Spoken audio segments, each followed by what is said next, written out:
This year is dedicated in memory of Rachel Leah, Bas Reb Chaim Tzvi. May her neshama have in Aliyah. We're up to Siman Zayin, chapter 7, in the Kitzer Shulchan Aruch, page 32, in the Mitzuda edition. Siman Zayin deals with the dinim, the laws of Hilchos Birchat HaTorah, the laws relating to the various morning brachos. First and foremost, the Birchat HaTorah. The Ramban writes in his introduction to the Chumash that the Torah, there's the Chamisha Chumshei Torah, the 5 books, are actually a long compilation of all of Hashem's various names. Obviously, most of these names are Kabbalistic names with which maybe nobody today is familiar with. Maybe some people are. I certainly am not. But if you would go from the beginning of Bereshis all the way until the end of the Torah, Le'enei Kol Yisrael, so what? And you would know where to stop. So you would have a compendium of all of Hashem's various names. It's based on this that we sometimes will find in the Mishnayos particularly where a pasuk is referred to as a shem. For example, sometimes when the Mishnah is addressing the source of a particular prohibition, so the Tana will say, Lo min Hashem huzeh. It's not based on this pasuk, it's based on a different pasuk.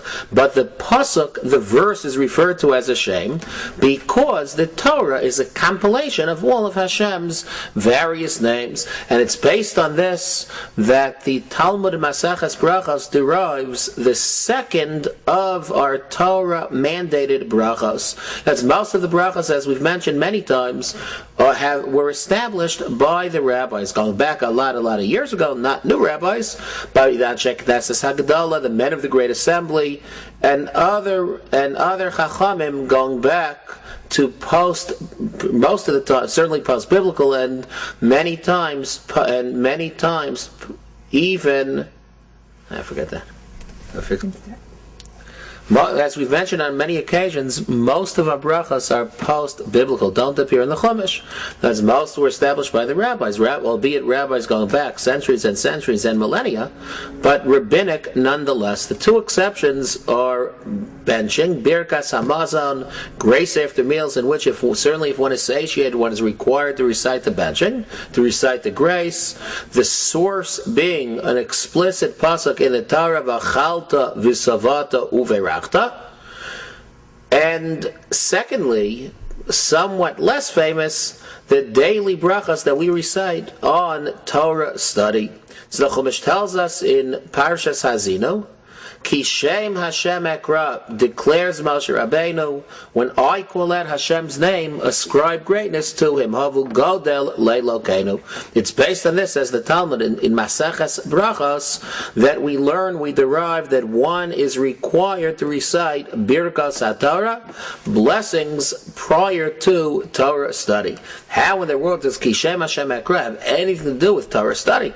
According to what we just explained, according to this idea that the entirety of the Torah is a compilation of Hashem's name, so now I understand, just as sometimes the Mishnayos will refer to as a pasuk, as a shem, so too certainly, Ki Shem Hashem Ekra, when I call out God's name, so God's name, yes, it's referring to Hashem's name literally, but it's also a reference to the Torah, that when one is going to study Torah, one first acknowledge the greatness of Hashem and recite a blessing prior to his or her study.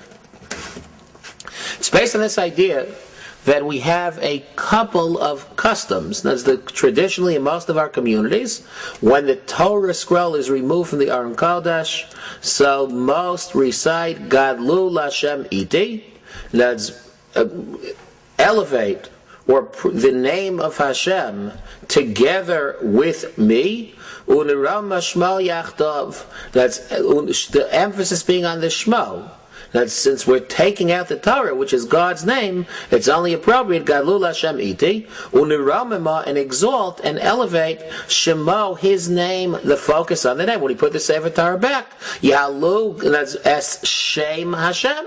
Once again, a reference to God's name, because the Torah is a compilation of all of Hashem's names, and this, of course, is the basis of our Birchat HaTorah.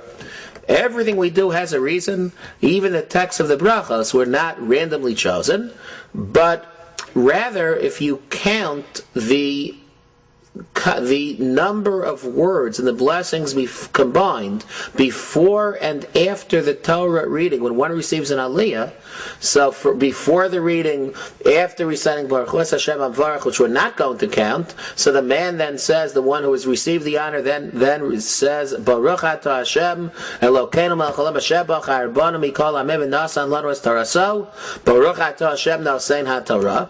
Then after the reading, Baruch HaTorah Hashem Elokeinu melech haolam Asher Nasan Lanu Taras Emes V'Chayei Olam Nata B'Socheinu Baruch HaTorah Hashem